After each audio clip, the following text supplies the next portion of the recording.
tema kita judulnya ringkasan kitab Wahyu bagian kedua. Ini ada sesuatu yang sangat luar biasa. Buat saudara, ada banyak sekali info yang sangat menarik dan akan sangat membuat saudara terkagum-kagum hari ini. Jadi subtemanya adalah hubungan 7 meterai dengan 7 sangkakala dan dengan 7 calon murka Allah. Jadi sebelumnya di ringkasan kitab Wahyu yang pertama kita sudah bahas tentang 5 musuh besar. 5 musuh besar orang percaya dan 3 jenis serangan. Masih ingat? Sudah dipulangin sama saya. Yang pertama apa? Naga besar. Oke, aduh. Yang 2 masih ingat? Yes, binatang yang keluar dari laut. Terima kasih. Yang ketiga, binatang yang keluar dari bumi. Yang keempat, pelacur besar yaitu Babel. Yang kelima, orang yang memakai tanda binatang itu 666. Jadi 5 musuh besar dan 3 jenis serangannya apa? Lewat apa? Dia menyerang kita lewat apa yang pertama? Penganiayaan. Yang kedua lewat apa? Propaganda. Terima kasih. Yang ketiga lewat godaan. Terima kasih. Jadi 5 musuh, 3 jenis serangan. Oke. Jadi saudara meski, dengar baik-baik, meski 5 musuh kita terus continue, tidak berhenti-berhenti menyerang kita, ya, tetapi saudara saya akan temukan bahwa hal yang luar biasa di kitab Wahyu, kita akan menemukan meskipun dia terus serang kita, mereka terus serang kita, tapi secara luar biasa saya akan menemukan berulang-ulang kali kitab Wahyu menegaskan bahwa pada akhirnya meskipun kita dihantam terus, pada akhirnya umat kudus Tuhan yang sejati, pada akhirnya pasti akan menang bersama Yesus. Ada amin? Itu yang mau disampaikan kitab Wahyu buat kita semua. Contohnya saudara bisa lihat di Wahyu 17:14. Saya bacakan. Mereka akan berperang melawan anak domba, tetapi anak domba akan mengalahkan mereka. Lihat. Karena ia adalah Tuhan di atas segala Tuhan dan Raja di atas segala Raja. Mereka bersama-sama dengan dia, maksudnya kita, dengan Yesus, juga akan apa? Menang. Yaitu mereka yang apa? Terpanggil, yang telah dipilih, dan yang setia. Jadi kuncinya mesti setia. Referensi lain di Wahyu 19 ayat 20-21. Maka tertangkaplah binatang itu bersama-sama dengan apa? Nabi palsu yang telah mengadakan tanda-tanda di depan matanya. Dan dengan demikian ia menyesatkan mereka yang telah menerima tanda dari binatang itu dan telah menyembah patungnya. Keduanya dilemparkan hidup-hidup ke dalam lautan api yang menyala-nyala oleh belerang. Jadi di bagian ini juga sama. Akhirnya musuh kita dikalahkan oleh Tuhan Yesus. Dan kita menang bersama-sama dengan Yesus. Itu yang mau disampaikan kitab Wahyu. Dan dikatakan bahwa binatang itu bersama dengan nabi palsu yang menyesatkan orang-orang. Dan orang-orang ini siapa? Orang-orang pakai tanda 6666 dan menyembah gambarnya. Pada akhirnya mereka dikalahkan, mereka ditangkap, dilemparkan ke dalam lautan api yang menyala-nyala dengan belerang. Jadi ini pesan yang terus diulang-ulang oleh kitab Wahyu. Bahwa meskipun gereja, meskipun saudara mengalami aniaya sekarang, saudara pasti akan jadi orang yang menang. Ada amin? Amin. Jadi nubuat kitab Wahyu berakhir dengan kisah happy ending bagi umat kudus Tuhan. Katakan happy ending. Ya, happy ending. Jadi sekarang kita akan belajar, kita akan lihat secara garis besar. Jadi kitab Wahyu ada 22 pasal. Kitab Wahyu ada 22 pasal. Kita akan lihat secara garis besar isi daripada 22 pasal ini. Poin pertama besar isi kitab Wahyu. Pasal pertama menjelaskan tentang situasi dan keadaan di mana Rasul Yohanes menerima penglihatan atau wahyu di Pulau Patmos. Yang kedua, menjelaskan secara rinci sosok pribadi Yesus. Penampilan Yesus Kristus yang memberikan kitab Wahyu itu. Ini ada di Wahyu 1 ayat 13 sampai 16. Dan pasal 2 dan 3 isinya adalah pesan kepada 7 gereja atau 7 jemaat di Asia Kecil. Kita sudah pernah sampaikan khotbahnya. Pasal 2 isinya tentang kepada gereja atau jemaat di Efesus, Smyrna, Pergamus, dan Tiatira. Pasal 3 adalah pesan kepada jemaat atau gereja di Sardis, Philadelphia, dan Laodikia. Kemudian pasal 4 berisi tentang apa? Tentang tata Allah yang adalah sumber dari wahyu. Dan kata tahta di situ muncul sebanyak 13 kali. Dan pasal 5 itu berisi tentang gulungan kitab yang ditulis sebelah dalam dan sebelah luar. Dan dimeteraikan dengan 7 meterai, artinya susah banget dibukanya, karena ada meterainya ada 7, segelnya kuncinya ada 7, yang ada di tangan Allah. Dan kemudian isi adalah, dia yang duduk di atas tahta adalah sumber dari segala wahyu. Artinya kitab Wahyu sumbernya atau Alkitab sumbernya adalah bersumber dari apa? Dari Allah. Dari Allah itu sendiri. Jadi Alkitab sumbernya dari Allah sendiri. Allah otaknya yang ditulis oleh hamba-hambanya. Dan berikutnya adalah hanya anak domba yang dapat membuka gulungan kitab itu, artinya Yesus. Pasal 6 isinya tentang penjelasan tentang apa yang terjadi waktu meterai 1 sampai ke 6 dibuka. Kemudian pasal 7 isinya tentang, ini adalah wahyu sisipan atau wahyu penghiburan.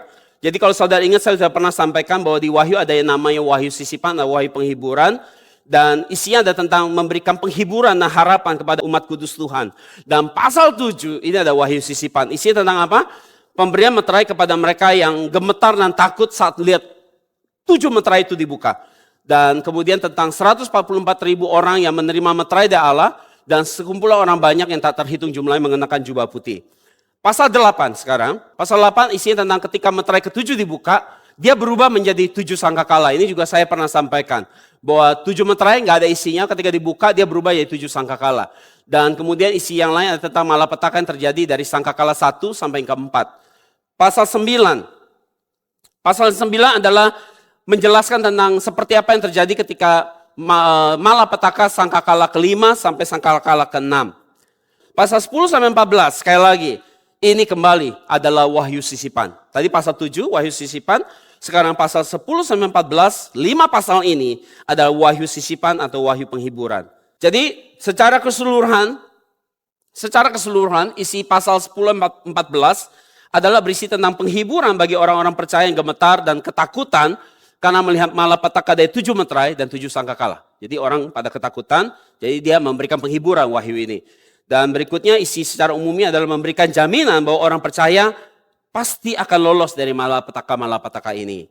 Jadi saya rinci sekarang. Pasal 10 sampai 14 saya rinci. Sekarang pasal 10 isinya tentang apa? Di sini ada menceritakan tentang malaikat kuat dan gulungan kitab kecil yang terbuka atau yang disingkapkan. Sudah disingkapkan. Pasal 11 adalah tentang 2 saksi yang bersaksi di masa 3,5 tahun yang pertama.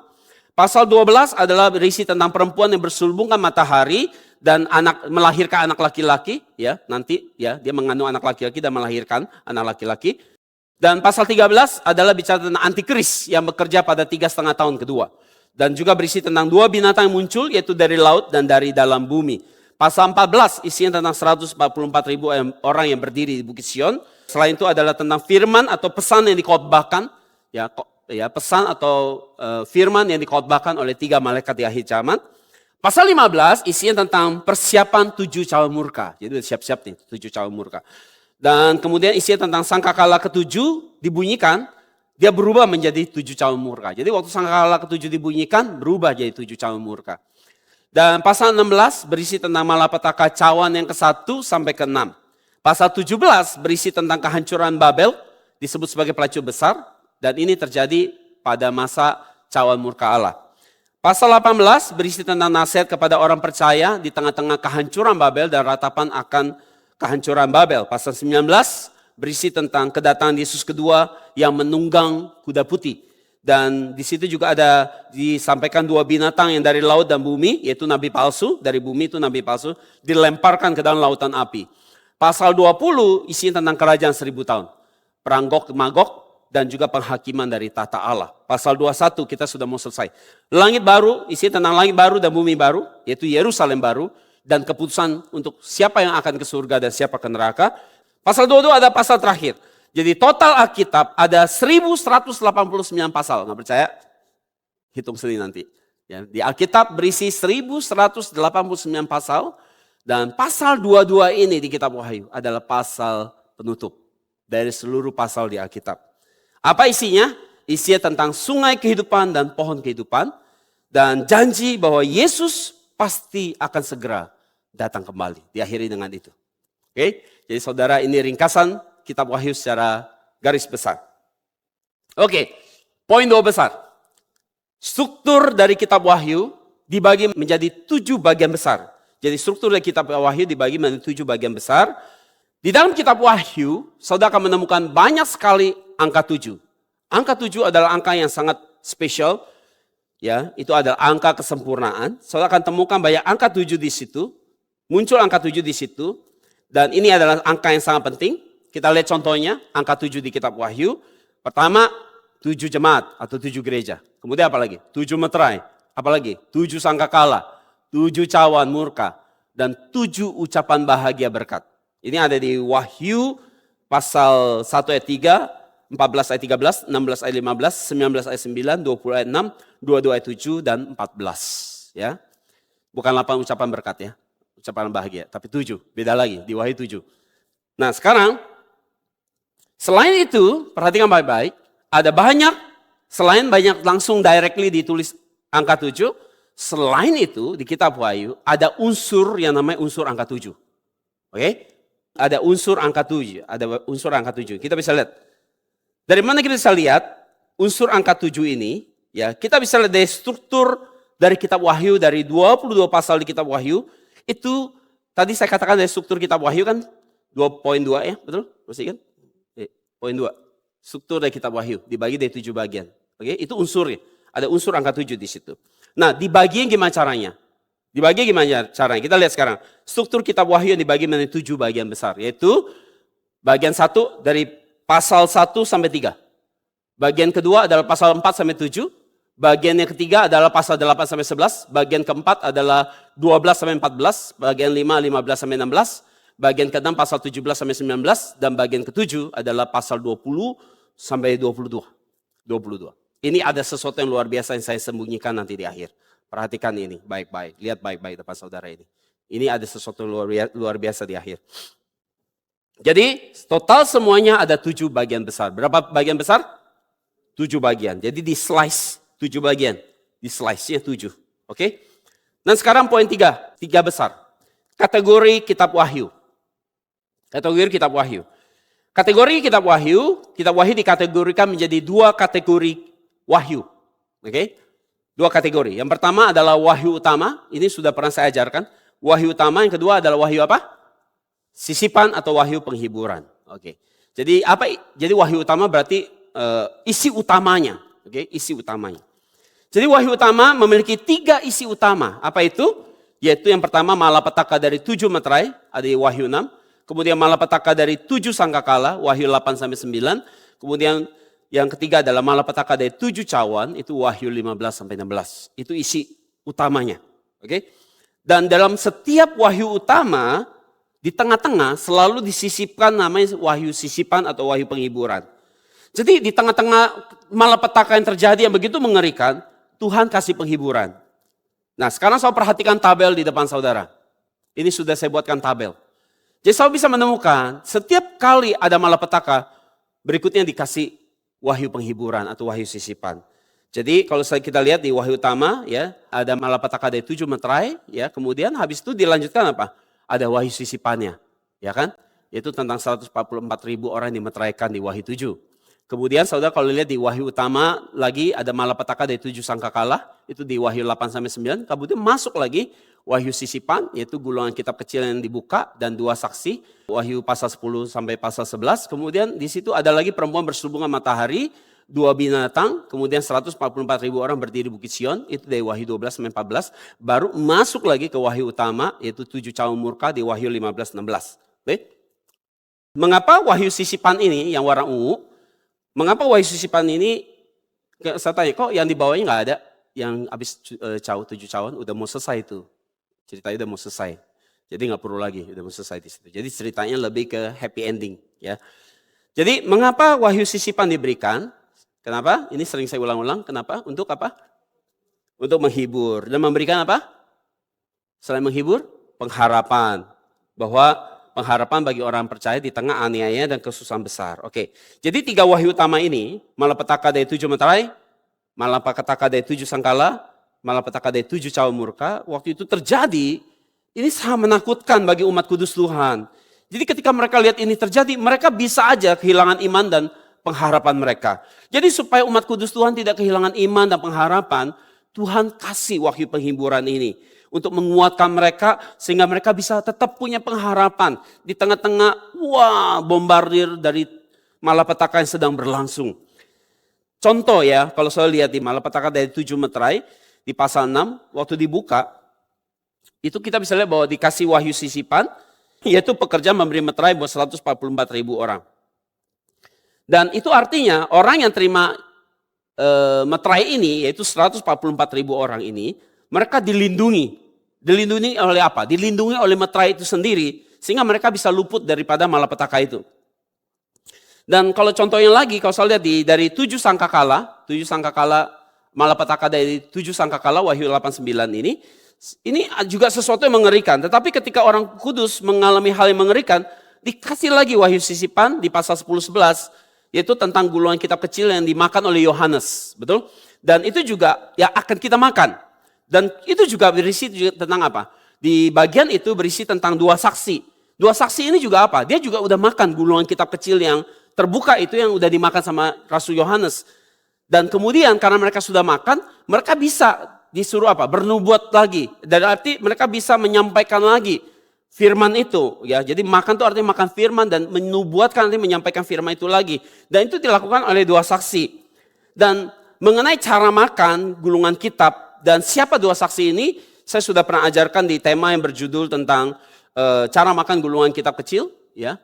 Dan 2 saksi di kitab Wahyu. Ini saudara nanti bisa lihat lagi pengajarannya. Dan setelah kalau kita lihat kemudian di Wahyu sisipan juga di pasal 12-14, saudara bisa lihat pasal 12-14, ya, itu tentang perempuan bersubungan matahari yang melahirkan anak laki-laki. Dan perempuan ini sebenarnya melambangkan apa? Masih ingat perempuan bersubungan matahari ini simbol gambaran apa? Gereja, terima kasih ya, jangan ketukar-tukar ya. Simbol gereja. Ini adalah gambaran gereja. Dan di sana dikasih tahu bahwa bagaimana anak itu dibesarkan dan bagaimana perempuan itu bisa diselamatkan ketika mau dibunuh oleh naga besar merah itu. Dan kemudian yang lain lagi Wahyu penghiburan, Wahyu sisipan pasal 13, ada 2 binatang keluar dari laut dan dari darat. Dan kemudian pasal 14, isinya tentang apa? Tentang orang yang berdiri di Bukit Sion yang telah mengalahkan binatang itu. Jadi kalau dicatat orang yang berdiri di Bukit Sion, saya harus tahu bahwa itu orang yang telah menang. Karena dia berdirinya sama Tuhan. Dia sudah menang.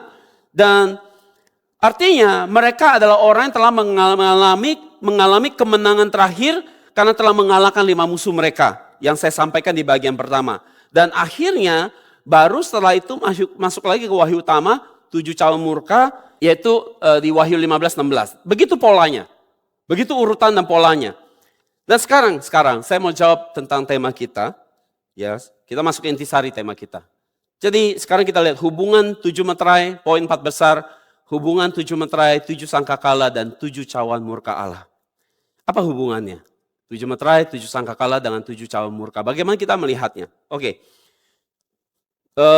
Jadi yang perlu saudara perhatikan bahwa ketika kita melihat isi pasal dari kitab Wahyu ini, 1-22, satu hal yang sangat penting yang saudara harus perhatikan bahwa kitab Wahyu tidak ditulis secara urutan waktu, secara kronologis.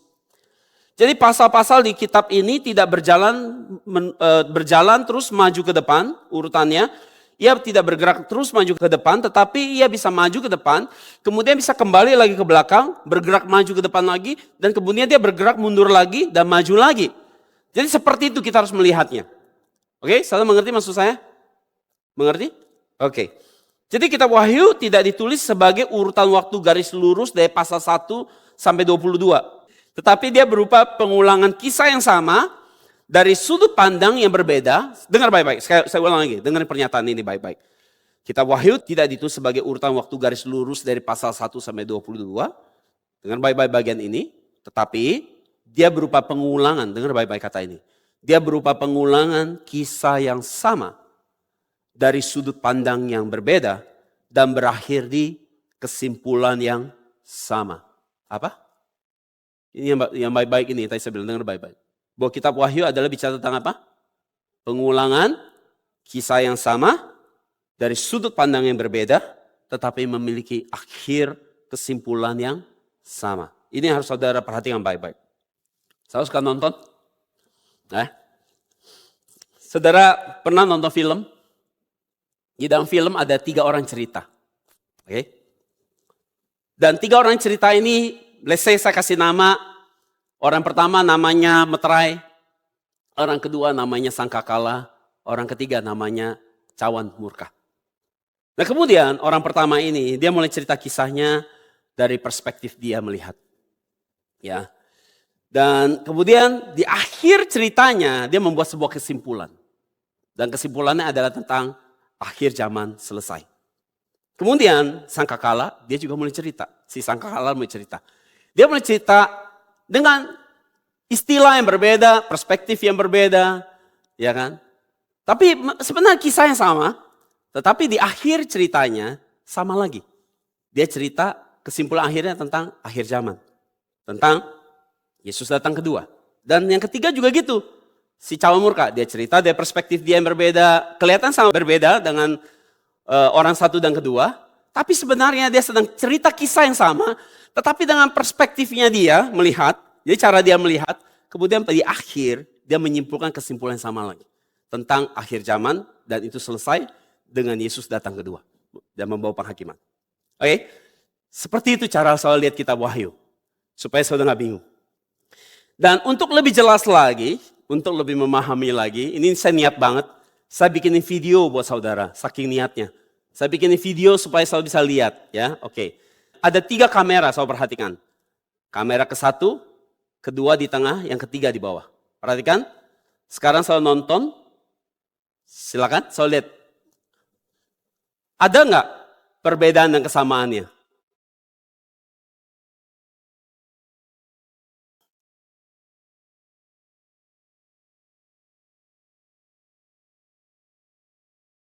Beda nggak?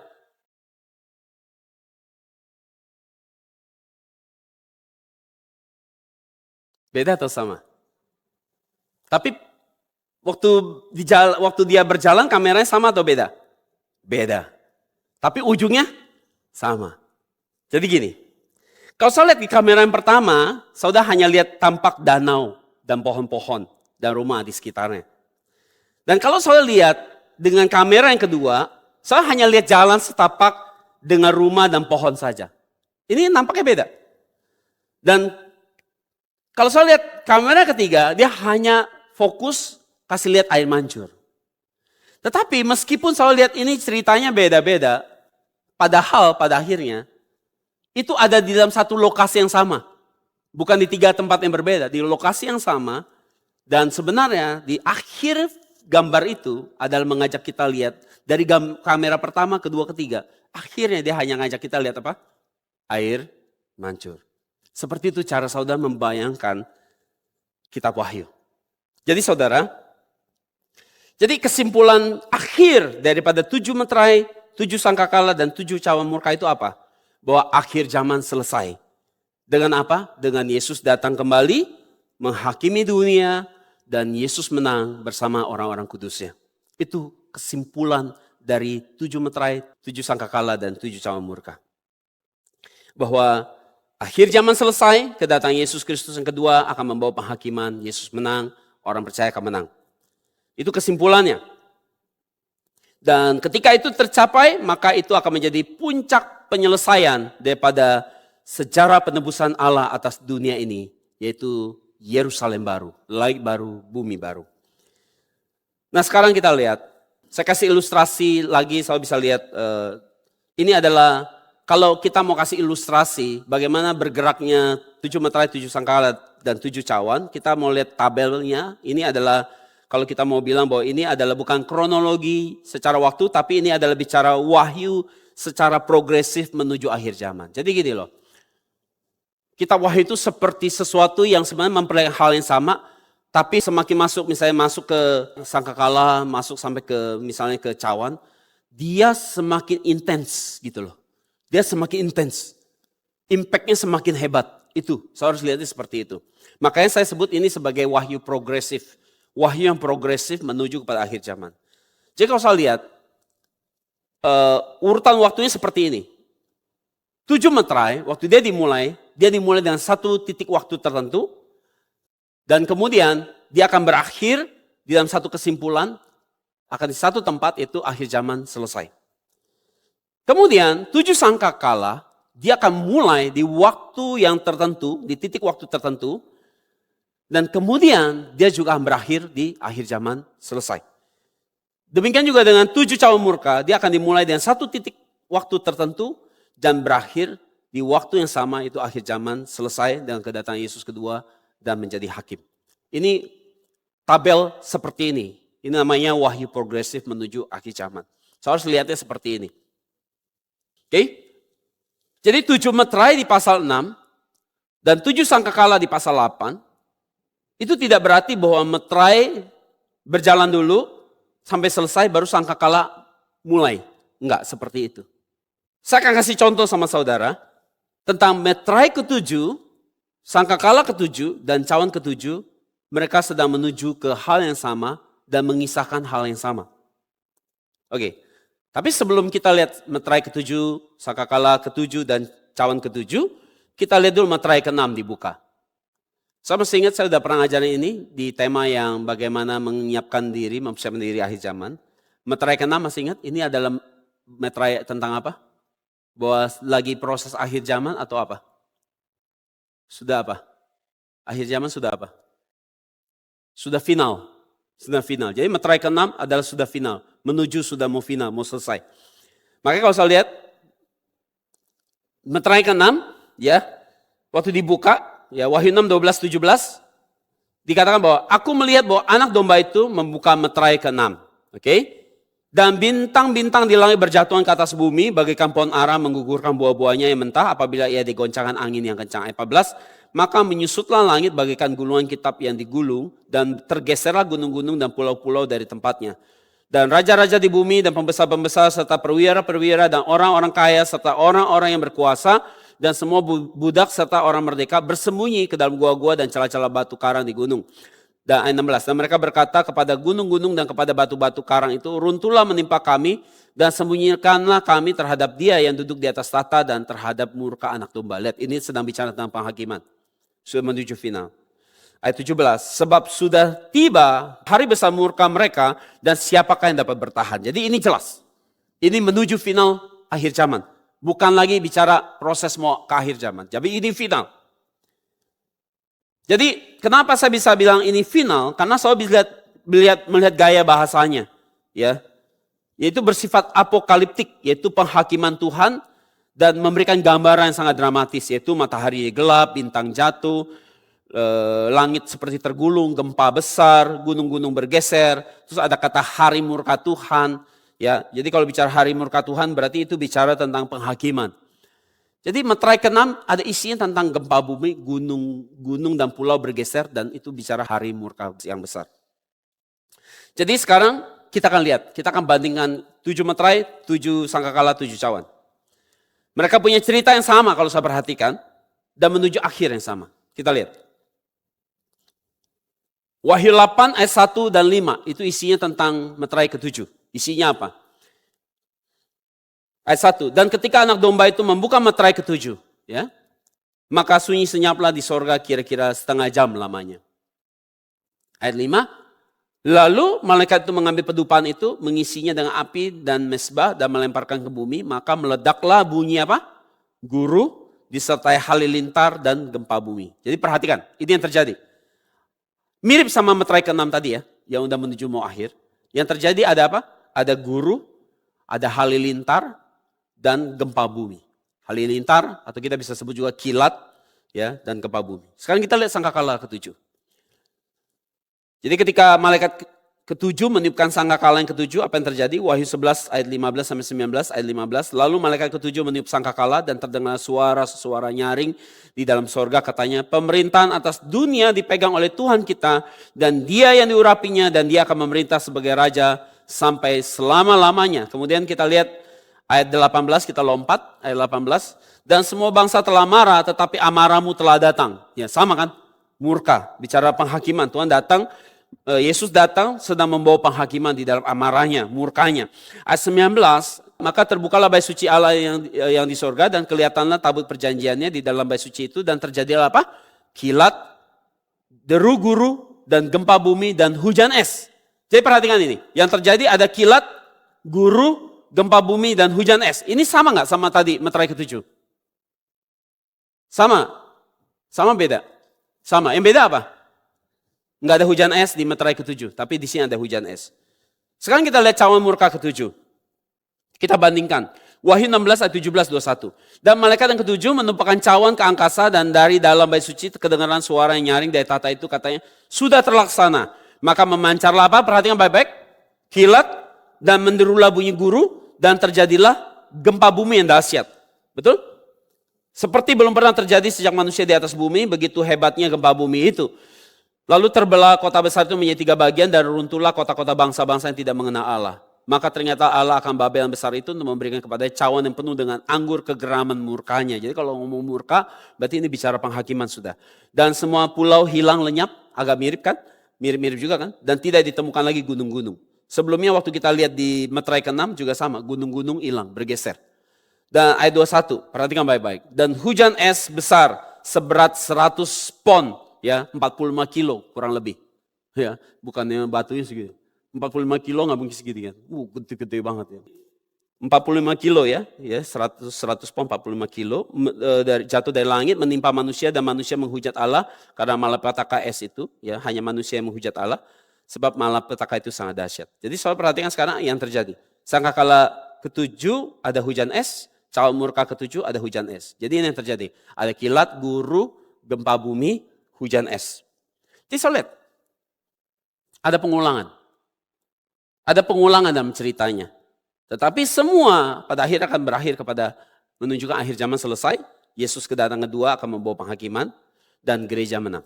Oke, jadi Meterai ke-7, sangkakala ke-7, cawan murka ke-7 sedang memberikan gambaran tentang akhir penyelesaian daripada akhir zaman. Jadi maka kita bisa simpulkan ya, Meterai dan sangkakala dan cawan mereka memiliki perbedaan sudut pandang. Betul? Mereka dimulai dengan titik tertentu, tetapi semuanya akan berakhir di titik yang sama, di tempat yang sama. Akhir zaman selesai, Yesus datang kedua, membawa penghakiman, dan orang kudus Tuhan menang. Ini yang paling penting yang harus kita ingat untuk memahami kitab Wahyu. Pola yang sama juga akan terjadi waktu kita lihat Wahyu sisipan. Nah ini dia, jadi saya udah bikin summary buat saudara. Ya, jadi ini yang membedakan, semua sama. Kecuali Meterai ke-7 nggak ada hujan es. Tapi sangkakala ke-7, cawan murka ke-7 ada hujan es. Itu aja. Saya lihat, pengulangan. Ada pengulangan cerita yang sama sebenarnya. Semoga ini bisa membuat saudara lebih memahami kitab Wahyu. Nah sekarang saudara, hal yang menarik lagi, kalau saya lihat, ini terjadi lagi, ada pengulangan cerita yang sama sebenarnya, menceritakan sesuatu yang sama, tetapi dengan perspektif atau istilah yang berbeda, tapi sebenarnya lagi ngomong hal yang sama. Dari mana? Contohnya lagi, waktu lihat Wahyu sisipan. Jadi waktu saudara lihat Wahyu sisipan, sebenarnya saudara akan menemukan ada sebuah pengulangan kisah yang sama, tapi diceritakan dengan gaya cerita yang berbeda.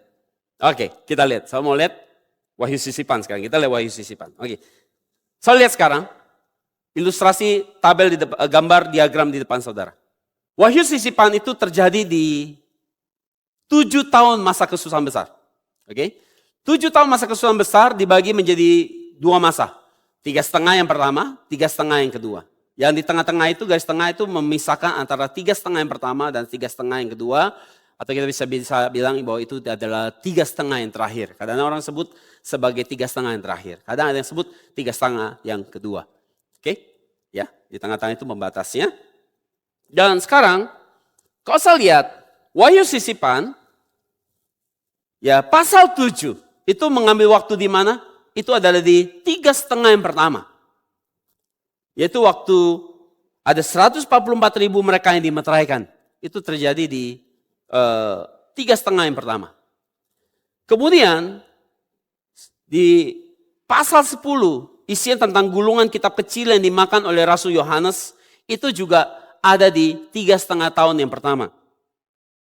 Dan kedua hal ini kalau saya lihat sama atau beda? Memberitahukan kita hal yang sama atau beda? Beda, ya, betul. Selalu kita baca selama ini beda. Ini lagi nggak ngomong hal yang sama, betul nggak? Beda, betul? Setuju ya? Ya kan? Jelas banget kelihatan seperti yang sama beda. Yang satu bicara 144 dimeteraikan, yang satu lagi bicara tentang Yohanes makan gulungan kitab kecil. Oke? Jadi kedua ini sebenarnya memiliki makna atau arti yang sama. Tetapi gaya ceritanya atau ekspresinya beda. Jadi waktu dikatakan 144.000 ini dimeteraikan di pasal 7, dimeteraikan itu sebenarnya sama dengan makan firman. Terima firman. Itu arti dimeteraikan. Maka Wahyu 10 kalau lihat, Yohanes makan gulungan kitab kecil itu gambar firman Tuhan yang sudah terbuka. Itu juga sama dengan proses lagi dimeteraikan. Diperlengkapi sepenuhnya dengan apa? Dengan firman Tuhan yang murni. Saya lihat, mereka ceritanya gaya beda. Tapi sedang ngomong yang sama sebenarnya. Setuju gak? Ya, menarik ya. Luar biasa banget ya otak Tuhan kita ya. Jenius banget. Dia menyembunyikan sesuatu. Kalau nggak niat banget cari, nggak keluar, nggak bisa kelihatan. Kayak mana kan gitu. Kalau saudara nggak lihat, dia akan keluar kelihatan waktu itu. Embun sudah mulai keangkat. Dia baru muncul. Nah kayak gitu, harus niat banget nyarinya. Dan kalau saya lihat di Wahyu pasal 11, itu kisah tentang dua saksi kan. Nah, saya mulai ini sama atau beda? Ini cerita tentang dua saksi yang bernubuat sambil berkabung. Menyampaikan firman dia. Sama atau beda? Hah? Kalau lihat gini kesannya beda atau sama? Beda lagi. Cerita lain lagi dia. Ya kan yang tadi ini cerita apa, ini beda lagi. Tapi kalau saya lihat bahwa dua saksi bisa menyampaikan kesaksian firman Tuhan yang sudah disingkapkan. Dia harus apa dulu? Dia harus bisa apa? Dia harus bisa makan dulu kan? Gulungan kitab yang terbuka yang dimakan Rasul Yohanes. Baru dia bisa bernubuat dong. Kalau dia nggak makan gimana dia bernubuat? Maka sebenarnya ini juga bicara tentang apa? Dua saksi ini. Gereja yang setelah diperlengkapi, ya, gereja yang sudah diperlengkapi oleh firman, akhirnya bersaksi lagi. Artinya gereja yang sudah makan firman, pasti bisa memberitakan lagi firman. So lihat, dua saksi itu kan bicara gereja kan? Gereja yang menyampaikan firman Tuhan. Dan pasal 12 sekarang. Sama atau beda? Isinya tentang perempuan berselubungan matahari yang dipelihara di padang gurun. Kelihatan sama atau beda? Kelihatannya dulu. Beda. Tapi apa artinya dipelihara? Terjemahan KJV, King James Version bilang itu diberi makan. Jadi lebih jelas lagi diberi makan. Jadi kalau dia dikasih makan, dipelihara dengan dikasih makan, pasti makanannya firman. Betul gak? Jadi sama atau beda? Jadi sama lagi. Lihat. Berlapis-lapis, berjenjang-jenjang, tapi sebenarnya lagi membahas isu yang sama. Karena perempuan berselubungan matahari adalah gambar apa? Gereja. Dua saksi adalah gambar apa? Gereja. Dari sini kita bisa lihat bahwa ini semuanya menceritakan hal yang sama, tetapi menyampaikan cerita dari sudut perspektif yang berbeda-beda.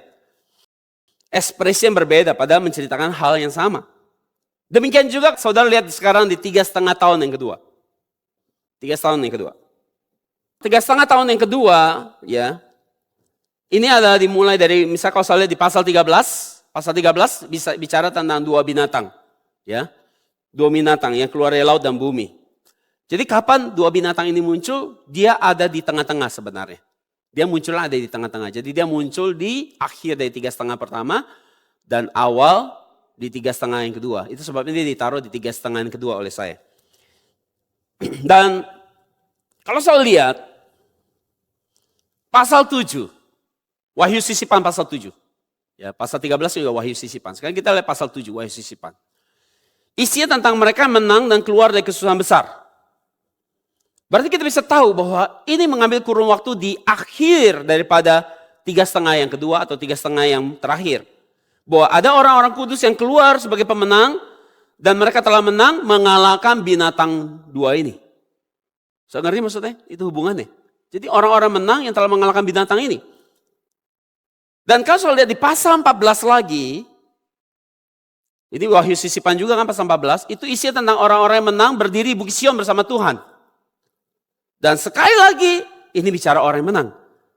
Maka itu mengambil kurun waktu di waktu yang sama.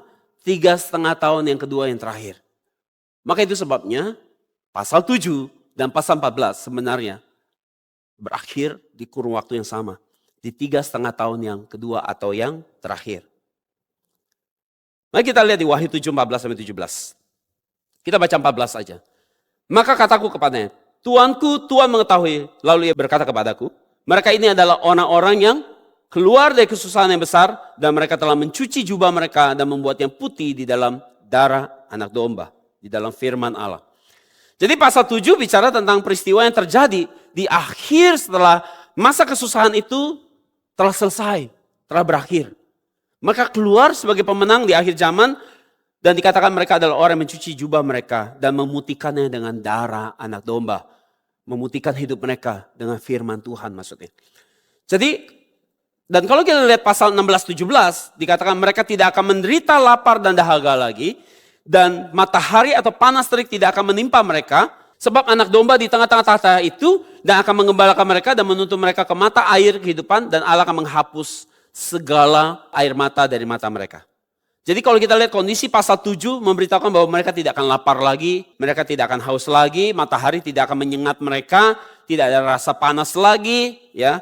Anak domba ada di tengah-tengah tahta menjadi gembala mereka, mereka akan dituntut ke mata air kehidupan, sungai kehidupan, Allah akan menghapus setiap air mata mereka. Jadi pasal 7 ini udah pasti akhir, karena di akhir ini bicara tentang happy ending. Makanya kalau saudara bacanya kronologi, saya pikir ini udah happy ending, kok susah lagi? Padahal dia enggak, dia cuma ngulang-ngulang cerita aja sebenarnya. Dan sekarang kita lihat Wahyu 21, itu juga memperlihatkan tentang gambaran happy ending. Wahyu 21:4. Dan ia akan menghapus, perhatikan baik-baik. Lihat. Dan ia akan menghapus segala air mata dari mata mereka dan mau tidak ada lagi, tidak akan ada lagi perkabungan atau ratap tangis atau duka cita sebab segala sesuatu yang lama telah berlalu. Jadi apa artinya ini kalau kita lihat? Bahwa pasal 7 dan pasal 21 memberitahukan kita kondisi yang sama. Ini adalah bagian akhir setelah 7 tahun masa kesusahan besar berakhir. Diakhiri dengan happy ending, kemenangan di pihak Tuhan dan umat kudus Tuhan. Itu dia. Jadi sekarang saya harus ingat apa yang saya ajarkan di sini. Bahwa ketika saya membaca kitab Wahyu sendiri nanti di rumah. Kitab Wahyu bukan kitab buat nakut-nakuti saudara. Tetapi untuk memberikan penghiburan dan pengharapan seperti ini. Melalui penjelasan ini, kiranya saudara semakin akan memahami lebih mendalam kitab Wahyu itu. Nanti di rumah saudara cek lagi, baca lagi ayat-ayat referensinya ya untuk lebih memperdalam. Kesimpulan.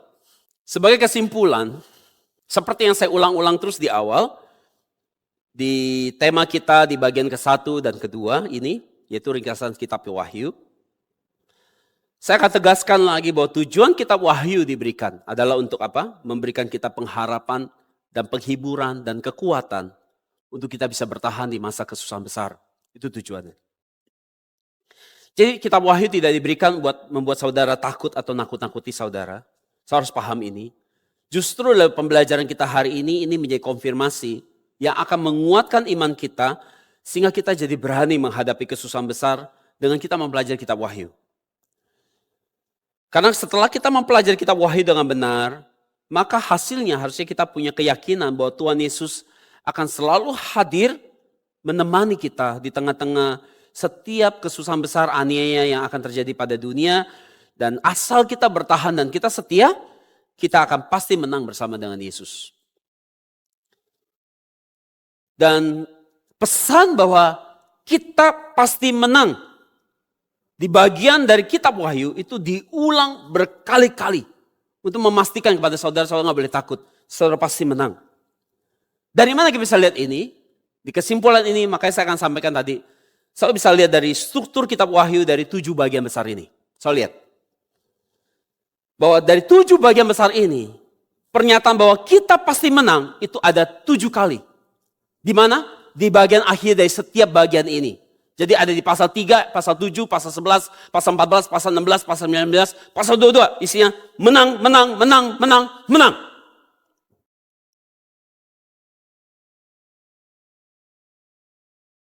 Wahyu 3, kalau saya lihat itu isi tentang kemenangan gereja yang sejati. Yang diwakili oleh gereja Philadelphia dan Laodikia sebagai gereja yang menang. Itu pasal 3 isinya itu. Kalau saya lihat di Wahyu 3:21 dimulai kita bisa lihat kata dipakai, barang siapa menang, dia akan kujadikan soko guru di dalam bait Allahku. Ayat 21, barang siapa menang, ia akan kududukan bersama-sama dengan aku di atas tataku. Jadi orang percaya akan mendapat tempat yang tetap di dalam hadapan di hadirat Tuhan. Orang percaya menang dan tidak sangkal Tuhan akan menerima identitas yang baru. Yang itu namanya nama Allah dan Yerusalem baru. Itu di Wahyu 3:12. Wahyu 7 isinya tentang orang percaya akan menang di masa kesengsaraan besar. Jadi Di situ kita melihat ada rupa orang-orang berpakaian putih di Wahyu 7 ayat 9 sampai 10. Dan di situ mereka tidak lapar, tidak haus. Tuhan menghapus air mata mereka. Wahyu 7, 16, 17. Itu ekspresi orang yang menang. Wahyu 11 tentang kerajaan dunia akan menjadi milik Tuhan. Dan kita akan memerintah selamanya di sana. Bukan lagi kerajaan-kerajaan atau bangsa-bangsa atau dunia ini diperintahkan oleh orang-orang yang tidak takut akan Tuhan. Tapi Wahyu 11 mengatakan bahwa kerajaan dunia clear telah menjadi milik Tuhan. Dan kita akan memerintah bersama Tuhan kita. Wahyu 11:15, kerajaan dunia telah menjadi kerajaan Tuhan kita. Dan dia akan memerintah selama-lamanya. Jadi ini bicara tentang pemerintahan Tuhan final pemerintahan Tuhan. Dan penguasa dunia ini mereka akan berakhir. Wahyu 14 tentang anak domba yang berdiri di Bukit Sion. Bersama dengan mereka yang menang, yaitu 144.000. Itu di Wahyu 14 ayat 1 sampai 5. Wahyu 16 tentang bangsa-bangsa dikumpulkan untuk perang terakhir dan kemudian dihancurkan Tuhan. Itu di Wahyu 16 ayat 14 sampai 16. Wahyu 16:17 dikatakan bahwa sudah terjadi, sudah selesai. Jadi bicara penghakiman Allah telah mencapai puncak klimaks dan kejahatan tidak bisa berlanjut lagi. Selesai. Wahyu 19 berisi tentang Mesias datang sebagai raja dan hakim. Itu ada di Wahyu 19 ayat 11-16. Dan binatang dan pasukannya dikalahkan. Wahyu 19 ayat 19-21. Itu bicara kemenangan lagi. Wahyu 22 yang terakhir. Kemenangan kekal orang percaya. Hasil akhir dari perang adalah kemenangan di pihak Tuhan dan orang percaya. Yang kedua, tidak ada lagi kutuk. Orang percaya akan memerintah selama-lamanya. Wahyu 22 ayat 3-5. Jadi saudara, hari ini, betapa bahagia kita mengetahui kebenaran ini. Bahwa kita telah menerima jaminan kemenangan dari Tuhan sebanyak 7 kali. Maka ini adalah jaminan yang sepasti dan sempurna dari Tuhan buat saudara. Amin. Amin. Betapa kita senang hari ini bersyukur setelah mengetahui hal ini. Karena kita telah mendapat jaminan yang sangat pasti dari Tuhan kita. Bukan sekali, bukan 2 kali, tapi 7 kali. Ini adalah jaminan yang sempurna. Kita pasti menang pada akhirnya. Jadi kitab Wahyu adalah kitab yang memberikan pengharapan dan jaminan kemenangan untuk umat kudus Tuhan. Mulai hari saudara, ketika saudara membaca berulang-ulang kembali kitab Wahyu, setelah dengar pelajaran ini, ketika besok saudara mempelajari kembali, kiranya saudara tidak takut lagi. Ya, tetapi saudara mengetahui bahwa kitab itu terus menguatkan hati saudara, menyampaikan sebuah pesan bahwa saudara pasti menang bersama Tuhan. Kiranya saudara membaca kitab ini dengan hati yang membara dan berkobar-kobar, disertai rasa haru yang dalam akan jaminan kemenangan yang Tuhan beri buat saudara. Dan di saat saya memberitakan firman Tuhan ini, di harinya Tuhan, sama seperti waktu di mana Rasul Yohanes menerima puahian kitab Wahyu, itu juga terjadi di harinya Tuhan. Semoga di harinya Tuhan ini, yaitu waktu kita datang ke rumah Tuhan, belajar ringkasan kitab Wahyu ini akan memberikan pewahyuan, penghiburan, kekuatan dan semangat yang baru untuk kita semua memandang kepada akhir daripada akhir zaman. Bahwa kita akan menang, menjadi pemenang-pemenang di akhir zaman dan kita akan menjadi orang menyambut kedatangan Yesus yang kedua. Semoga pemahaman ini bisa bertahan terus dalam hidup kita sampai kita mencapai kemenangan kita yang terakhir. Saya berdoa dan memberkati kiranya setiap saudara boleh menerima berkat daripada firman hari ini. Amin. Mari kita berdoa. Bapa, kami sungguh bersyukur dan berterima kasih karena Engkau telah menyertai kami di dalam kasih karunia-Mu yang luar biasa. Sehingga kami hari ini dapat bersekutu dengan pribadi-Mu, yaitu dengan firman-Mu. Kami jadi semakin memahami dengan baik kitab Wahyu dan dapat memahami dengan baik hubungan 7 meterai, 7 sangkakala dan 7 cawan murka Allah. Sehingga tidak ada lagi kebingungan di dalam iman kami. Karena kami telah memahami dengan baik kitab Wahyu itu sendiri. Kami juga bersyukur atas firman yang telah Engkau berikan. Sehingga kami jadi semakin menyadari bahwa kitab Wahyu bukanlah untuk menakut-nakuti kami, tetapi untuk menguatkan iman kami, menghibur kami, memberikan semangat bagi kami, bahwa pada akhirnya kami semua akan menjadi pemenang yang paling akhir di akhir zaman ini, menjadi orang yang berdiri di Bukit Sion bersama-sama dengan Engkau. Dan kami bersyukur melalui firman hari ini, kami menemukan jaminan kepastian kemenangan kami, bahwa Engkau telah memberi jaminan ini sebanyak 7 kali bagi kami. Mulai hari ini di saat kami membaca kitab Wahyu, berikan kami pengertian yang lebih jauh mendalam lagi, agar kami dapat beriman dan bertindak berdasarkan firman-Mu. Dan biarlah firman-Mu membuat kami bisa bertahan menghadapi kesusahan besar. Kiranya Engkau menghibur kami melalui Roh Kudus dan firman-Mu, bahwa sejarah penebusan Allah atas dunia ini dan atas hidup kami akan diselesaikan dengan sempurna. Bapak, jika hari ini ada setiap kami yang sedang bergumul dengan masalah pribadi kami, kesehatan kami, keluarga kami, studi kami maupun pekerjaan kami, Bapak, kiranya tangan kasih-Mu menuntun kami, sehingga kami bisa keluar dari setiap persoalan yang kami hadapi. Kiranya setiap kami menerima perkenan dan kemurahan-Mu, sehingga kami boleh hari ini menjadi orang yang bersuka cita dan terhibur oleh jawaban dan pertolongan Kau beri tepat pada waktunya. Kami mengucap syukur Bapa buat seluruh ibadah hari ini. Kami menaikkan doa kami dalam satu nama yang berharga, yaitu di dalam nama Yesus. Sama-sama kita katakan amin. Mari beri kemuliaan buat Tuhan.